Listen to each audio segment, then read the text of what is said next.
The Mini Orion drone, a great little drone with just a few little small modifications. It's an amazing flyer for the price and for what it is. But could it be any better? Is bigger better? Well, let's make it bigger and find out.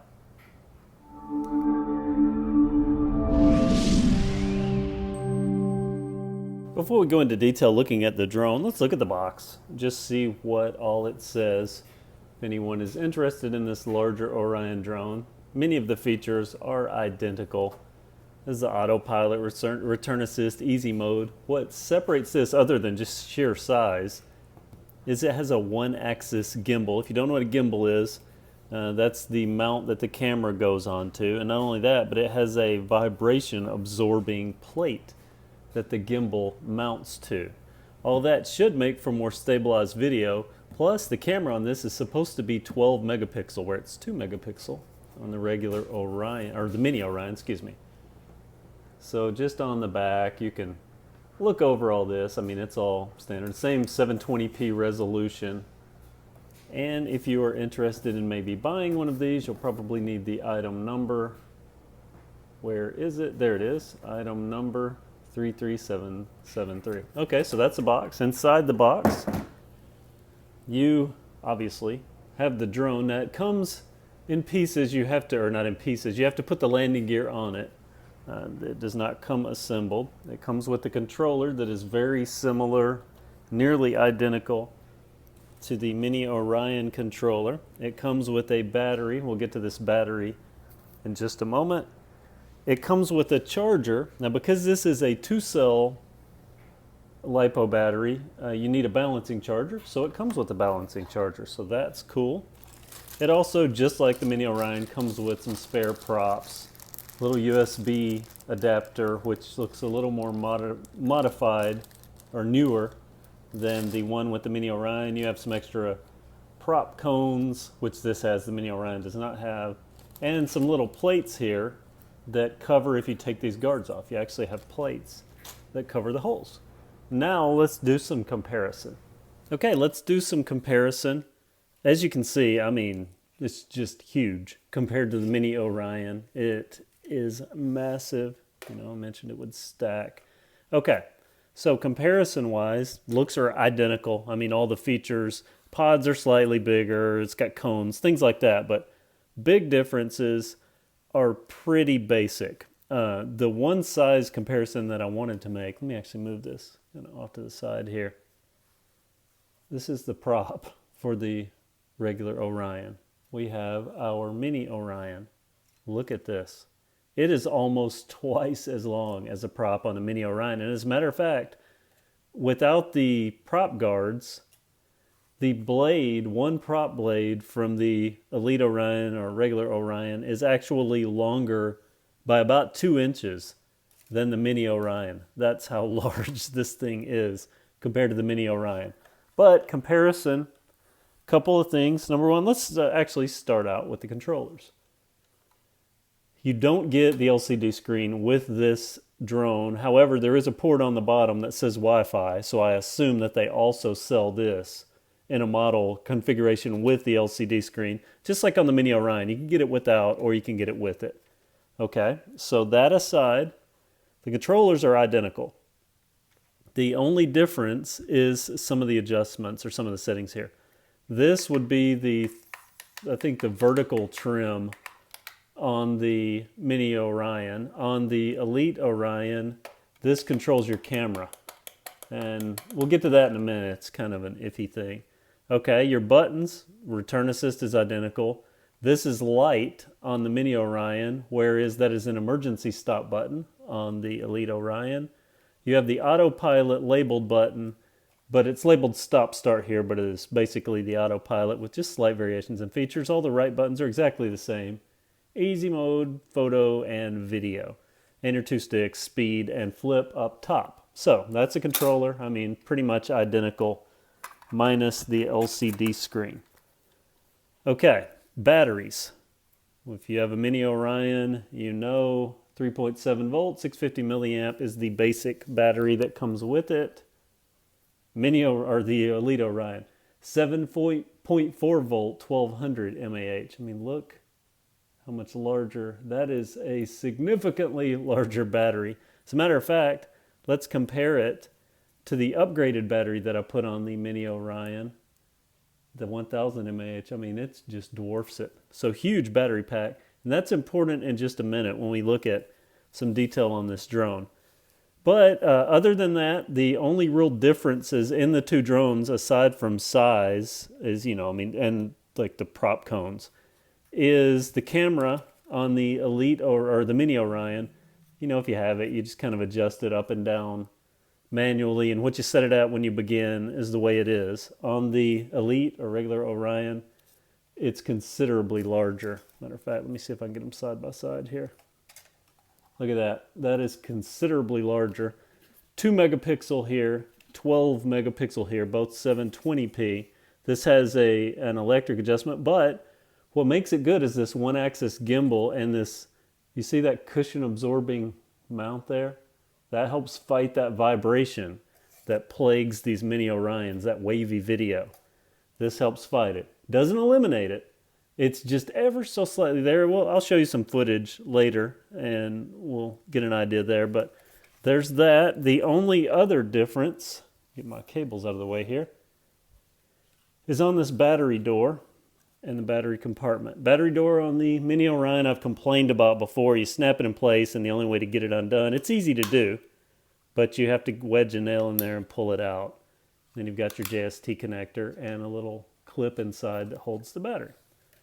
On the large Orion, you have banana clips. You have a large battery door, and this is going to be important in a minute, but you have an actual latch that firmly latches into place, and you knowingly have to click this. You're not going to accidentally knock this open. Holds that battery. Now that door is important because I want to show you, this is the battery that goes in it. Now, in the Mini Orion, or if you don't watch the other videos, you have to really wedge this battery in there. I mean, it's a tight fit, and it goes in. It's not hard to get in, but it goes in. Check this out. Get these cables out of the way. This just kind of falls into place there. Now, the door is going to keep it in place, plus that clip just barely rubs it enough that it's not going to wiggle out and hit this door and knock it open. But look how much room is in there. You've got probably 1/4 of an inch left to right and probably about an inch depth. So I'm pretty convinced, because it has these standard banana connectors, you'll be able to get about a 2200 mAh 7.4 LiPo to stick in this thing, which should give you, I'm guessing, 15 minutes of flight time off of one battery, maybe more. I don't know. But that's the differences, just a side-by-side comparison. Just larger, thicker, more rigid. Oh yeah, and rigidity, I wanted to mention that. The Mini Orion, you can bounce it off stuff, it doesn't hurt it. This, not that much. That's as much flex as you have right there. It's very sturdy, which could mean some problems, and we'll get to that in just a second. But that's pretty much it. Battery door, battery, camera mount, camera, everything else, just a larger, beefier version. So that's the side-by-side comparison. Now the important thing. Is it better? Well, obviously, that's objective depending upon your needs and desires and skill level. But I will say, this is not as flexible, it's not as bendy, and it weighs a significant amount. I mean, I don't know if I've mentioned this already, but I haven't put it on a scale, but I'm pretty sure this thing weighs over a pound, especially with the battery installed. And it's rigid. These prop guards bend a little bit, but this is a rigid little drone. Or large drone. So it's not going to take the crashes. You can bounce this little Mini Orion off of trees and down branch hills and all that, and it's not going to hurt it. Not going to be the case with this thing. That said, I have crashed it, which we'll get to a couple issues in just a moment. I have crashed it taking it off, and it kind of just veered off to the right, shot off to the right. I had to use the emergency kill. It dropped 6 feet, bounced off the ground, a few times flipped. Just had some dirt on the prop guards, and that was it. So, it can take some abuse. I got it too close to a little tree, a little small sapling tree, and I could hear that noise from the props hitting those little limbs. Didn't even make a mark on them. It just kind of hit them and chopped on them a little bit and then went on its way. So that's some pluses about it. But a couple things, this is, I think I came across this on a serendipitous, very, very serendipitous situation, which meant that I got it for next to no money. I mean, I don't really have anything in this, so that makes that cool. But the Mini Orion's $89. These, I think, if you buy them, they're about $129. So, that's a few extra dollars. But the biggie is controllability. The Mini Orion is very easy to fly and very forgiving. This performs more like an enthusiast grade drone. Now, I still consider it a toy drone just because of the quality. There's no gyro, or there's a gyro, but there's no GPS, no proximity sensors. It's where I think it elevates you to the enthusiast level drones or professional drones. This is not. It's just a large toy version of a drone. It's only got a gyro for stabilization, no sensors. So because of that, this is actually really hard to fly because it's a large version, a more powerful and less forgiving version of a toy drone. So because of that, if you were a new pilot and you've never flown a drone before, I could almost guarantee that this would not last very long, probably break it on your first flight if you're not just lucky.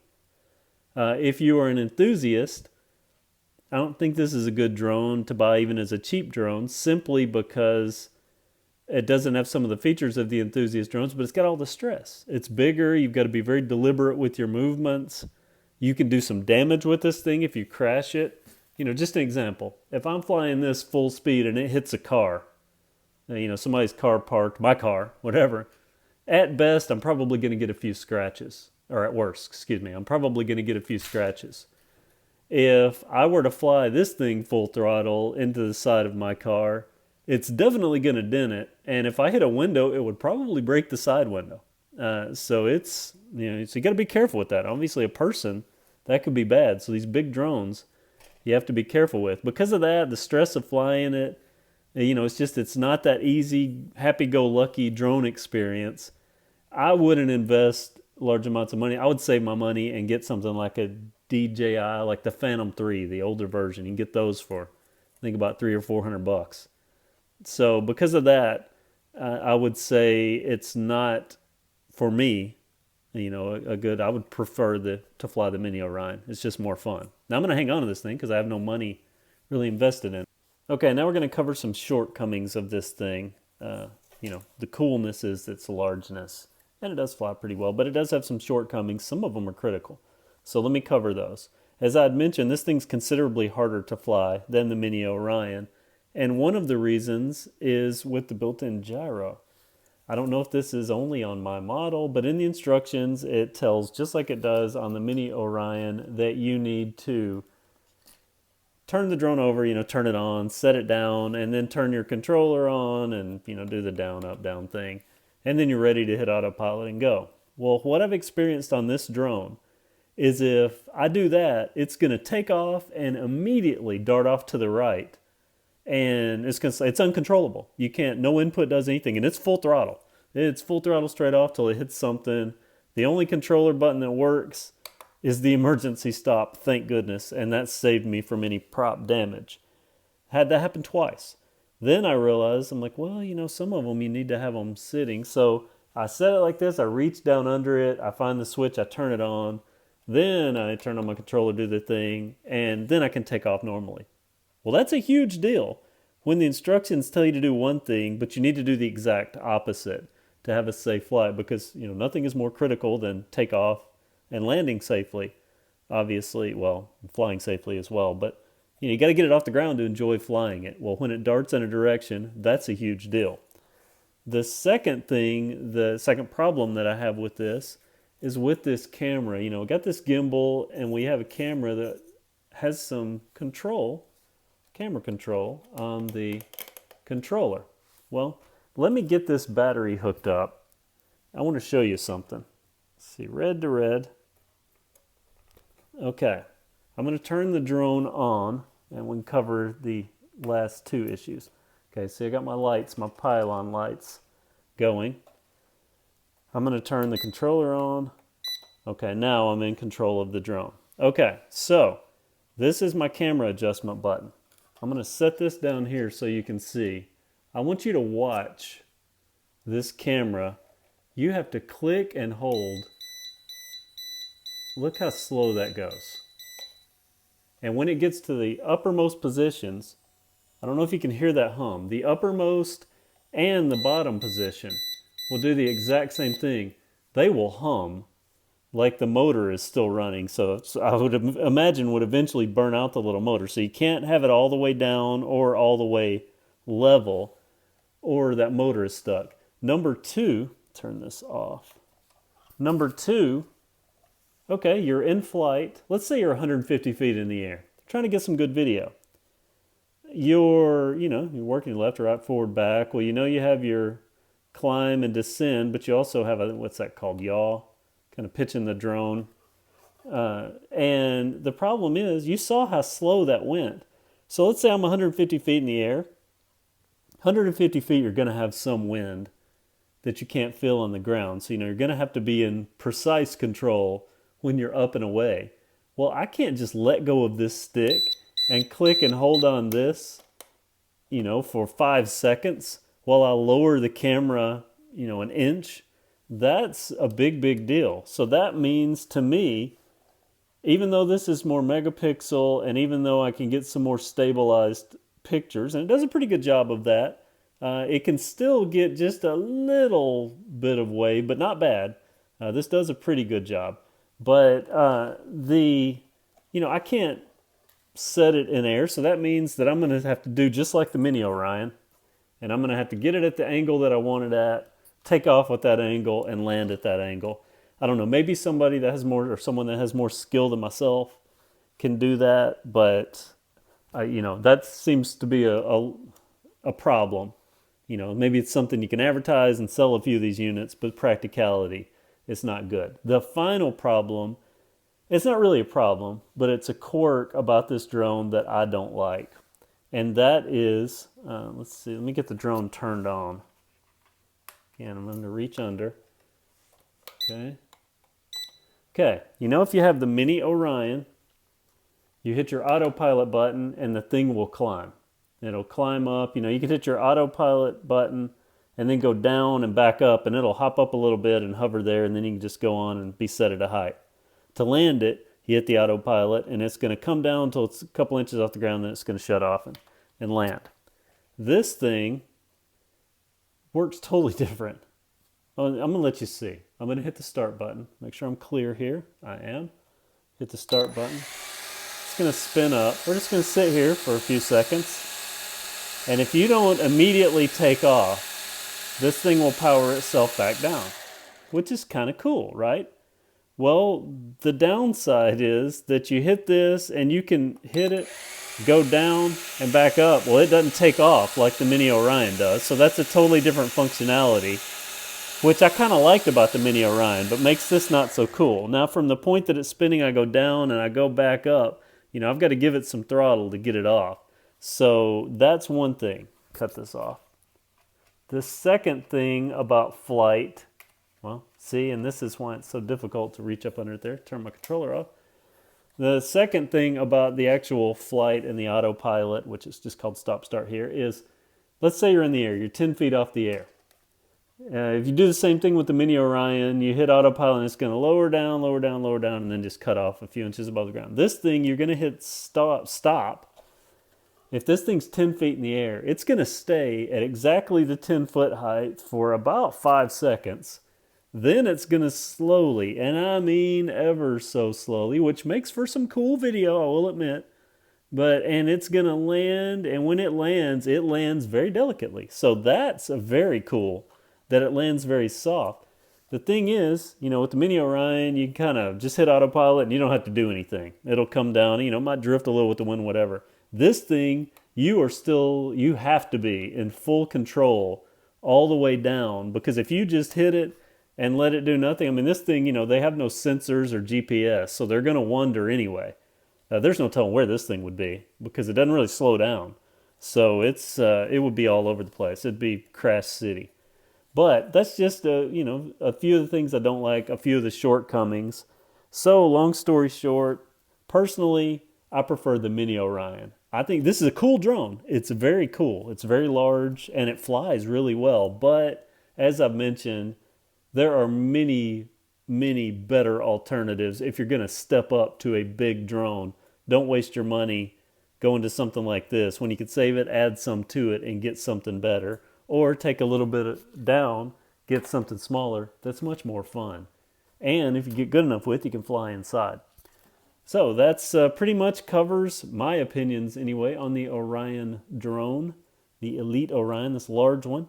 I hope you've enjoyed it. If anybody has one, let me know what you think about yours and how well it's holding up. Let me know about your camera how it has held up.